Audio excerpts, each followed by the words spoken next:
Or they're eating unhealthy breakfasts that are sugary, That full too. of sugar. That too.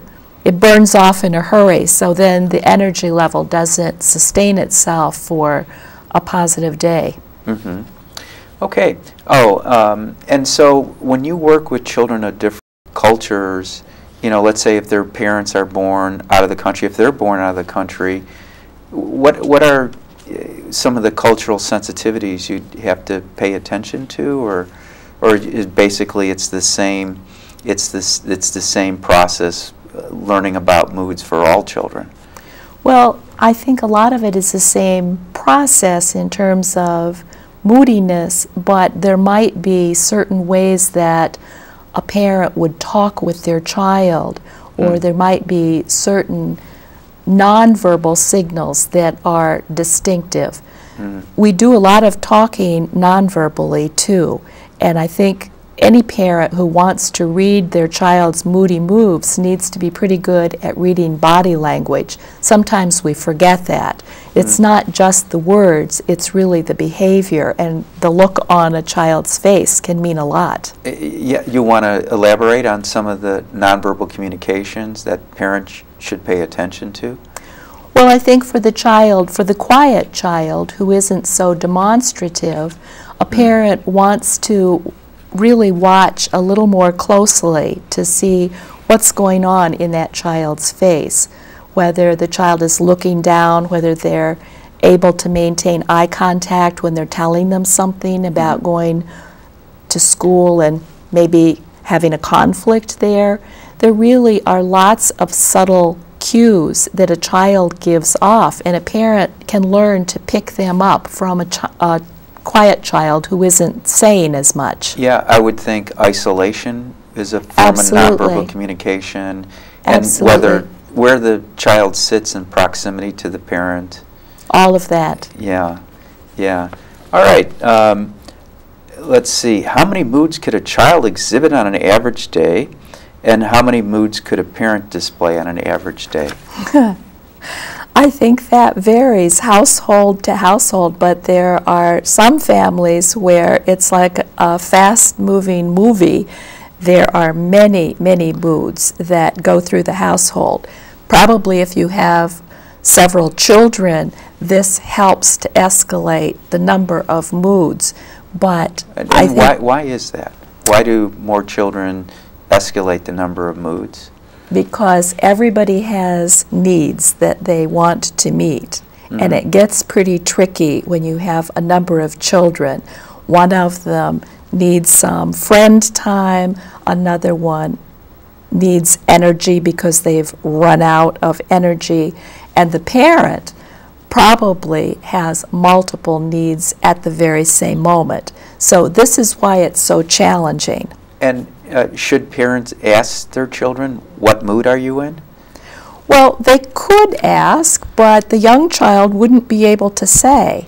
It's really up to the parent to read these moods and to be able to show empathy to the child, teaching the child that it's okay to feel sad when something has happened that anyone would notice as a sad time. And so what age would parents start to ask their children, what mood are you in? Oh, I think that when 2-year-olds are starting to use their little words and jabber, I think you can start talking about being sad, being happy, and as soon as a child has speech, really. Okay. Okay. And my understanding of intimacy is the ability to self-disclose, and so if parents and children express their feelings to one another, that creates for good self-disclosure and intimacy, which helps build relationships later on in life, do they not? Yes. And it's a good idea. Yeah. So we'll talk about how moody moves helps, let's say, a child in the teenage years, and they go through young adult and adulthood years. So it's like it's building, is it not? Absolutely. I think there are a lot of teenagers that would be helped by parents helping them say what mood they're in. so many teenagers are confused because they have a lot happening. And actually, I think it's challenging to be a teenager these days, a lot harder than when we were teenagers. Many more choices and a pretty fast-moving kind of culture with lots of bullying and lots of internet excitement and danger. Not much FaceTime. It's more technological. Lots of tech time. That's right. Yeah. Okay. What are some of the Plan B alternatives to a child's moody outbursts? Well, Plan B is breathe first. I think a lot of times parents need to just take a couple of deep breaths and figure out, whoa, where do I go? What is happening? Where am I? Because sometimes if you can figure out where you are in the situation, it will help you be able to lead the child into some kind of better place. I think empathy is part of Plan B, because while you're taking those deep breaths, you want to focus on the child and figure out, how did this happen? How is my child having this meltdown? There must be a reason for it. And when you're curious as a parent and you're not just jumping into the fray, you're probably going to be a better problem solver. And that's essentially what you want to do as a parent. You want to be a good problem solver, and you want to teach your child how to be a problem solver. And by taking a pause, it helps to be both the parent and the child become better problem solvers? Well, it's a good way to catch your breath, because if there's yelling, your first impulse is to act first. But that may not be the best idea. Well, it sounds like the parent takes a brief time out. Well, the parent does take a brief time out, because your whole idea is you want to model what to do in a situation. If the parent is too busy saying, if I told you once, I told you 100 times, don't, whatever, you're just talking about the behavior that you don't want your child to do. Much better idea is tell your child what you do want them to do, model that. Well, you have a lot of wisdom. How do your patients respond to your suggestions? Can you give me some examples from your clinical practice or your teaching where you've got some good results?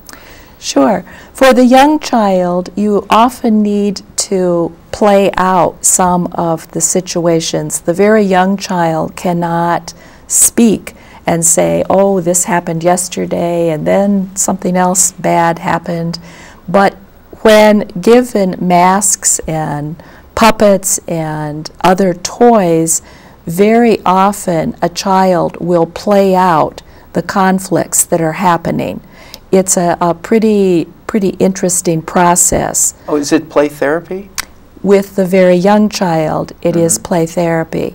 At the same time, you're teaching the parent how to be more creative in talking to the child about what to do, how to show empathy, how to calm the child. So it's a combination approach with both the child and the parent. And then will you meet with the parent separately to kind of review what had happened in the session with the parent and the child?